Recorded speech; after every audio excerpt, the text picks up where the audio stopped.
आज तू हमरा से काहे नहीं फेड़ा तारा बतावा बतावा। अरे आज के बाद तू हमारा मोबाइल पे कबो फोन करी जान और ना ही कबो हमसे मिले की कोशिश करी जान।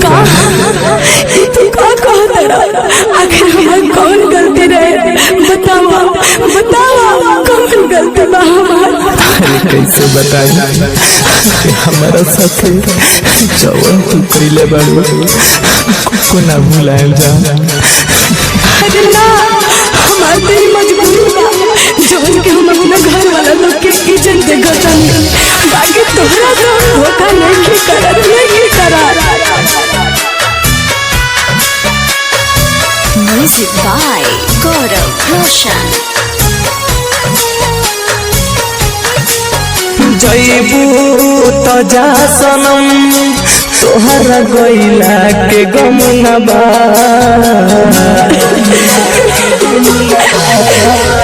जईबू तो जा सनम तोहरा गइला के गम न बा।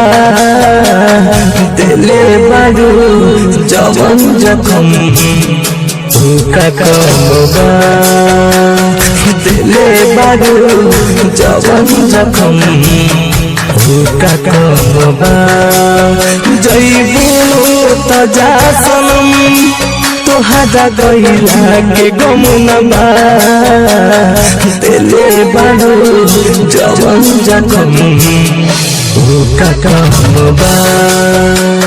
दिले बारू जवन जखम का कमबा। अरे तू का जनवा हमार मजबूरी ऐसे ही तू धोखाबाज नहीं खा सकत। अरे देख लेनी तहार प्यार बहुत प्यार दे देलू।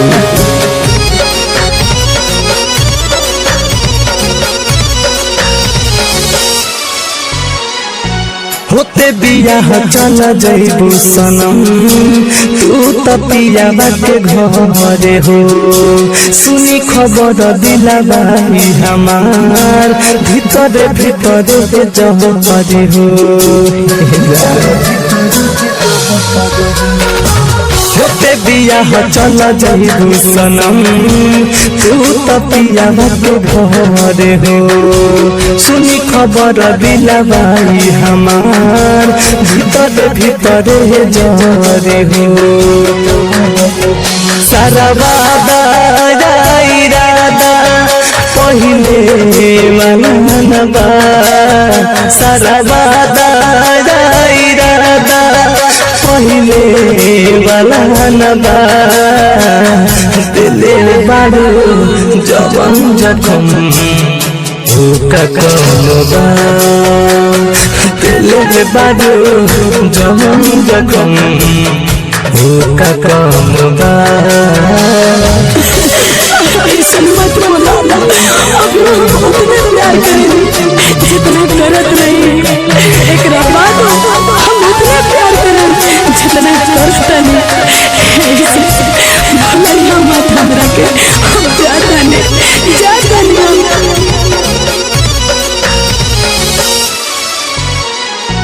बात टूटल पहिले से हौर के कना तुरबू हो। हाइया दो जब राजा विकास के सुन रो अब सुसुकबू हो। बात टूटल पहिले से हौर के कना तुरबू हो। हाइया दो जब प्रकाश राज के सुन रो अब सुसुकबू हो। घुट घुट के जियतानी बाकी तुहरा गम न बा। घुट घुट के जियतानी बाकी तुहरा गम न बा। दिले बारू जवन जखम का कमबा। दिले बारू जवन जखम का कमबा। बॉम्बे डिजिटल में रिकॉर्डिंग स्टूडियो